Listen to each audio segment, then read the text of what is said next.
Welcome back for another new episode of the New Motorcycle Riders Podcast, your podcast for motorcycling information. But before we start, join and subscribe to our website, New Motorcycle Riders, at www.newmotorcycleriders.com to stay on top of our latest podcasts, videos, and articles, which discuss some of the latest topics and discussions in motorcycling. A lot of the topics I discuss come from you, the members.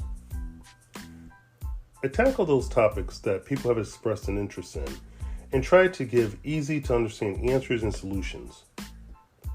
I upload new podcasts weekly and it doesn't cost you anything to join in. Plus, it really helps me to reach out to help more motorcyclists. Also, if you have a motorcycle-related topic you would like to hear discussed in my podcast, please send me a message to andrew@newmotorcycleriders.com and let's make that happen. Again, thank you for joining me on my podcast, and please leave a comment below. Also, don't forget to check out our new book, New Motorcycle Riders, Motorcycling for Beginners. It's available at Amazon and major bookstores. You want to make motorcycling more enjoyable? Then form good habits. As not only a rider, but just in general, I find it easier to remember to do something if I make it part of my routine. I can't express enough the importance of forging good habits. As the saying goes, bad habits are easy to start, but very difficult to break. I recently saw some discussions about people talking about how they couldn't get their motorcycle to start. Some even brought their motorcycles to repair shops and paid money to find out they forgot to turn on the run switch for their motorcycle. Now, there is only one reason why that happens. Because it wasn't part of their routine. Obviously, making sure the run switch was in the on position was not part of their normal routine, or it wouldn't have happened.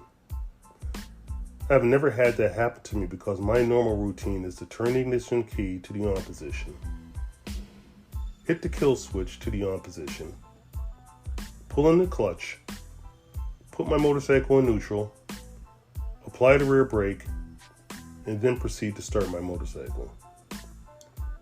I do this sequence religiously until now it's second nature. Now, I know some people may be saying, why do you do all those steps? My answer is simple: experience. Everyone is different, but I like to be safe rather than sorry. Plus, it can save you a lot of aggravation. The reason why I do this sequence is so I don't forget. The reason for putting my motorcycle in neutral before starting it is so that there is no extra drag on the motor when the starter turns the motor over. Although you have the clutch lever pulled in, your motor oil could still create friction between your clutch plates and transmission gears in your motor. If you have a weak battery, this could be the difference between it starting or not. Now, the reason I apply the rear brake when starting my motorcycle is just because the neutral light is on doesn't necessarily mean it's in neutral. Neutral lights and switches are cheap electronics that can malfunction. Also, if your clutch plates are warped, your motorcycle can still lunge forward when you turn the engine over. On some motorcycles with fuel pumps, you will hear the fuel pump turn on when power is applied. If you don't hear it, then that could be an indication that your kill switch is off. Taking these few steps can make life a lot easier for you when riding. Well, that's going to do it for today's podcast, folks. I hope you enjoyed it and learned something from it. I appreciate your feedback. Please leave a comment below about the episode or anything you thought I may have missed that you would like to add. Maybe there's something more you can add to share your perspective. Also, go to our website, www.newmotorcycleriders.com, and join. Contact me at andrew@newmotorcycleriders.com if there's something particularly you'd like to hear discussed on my podcast. Maybe you'd like to be a guest speaker on the podcast. Let me know.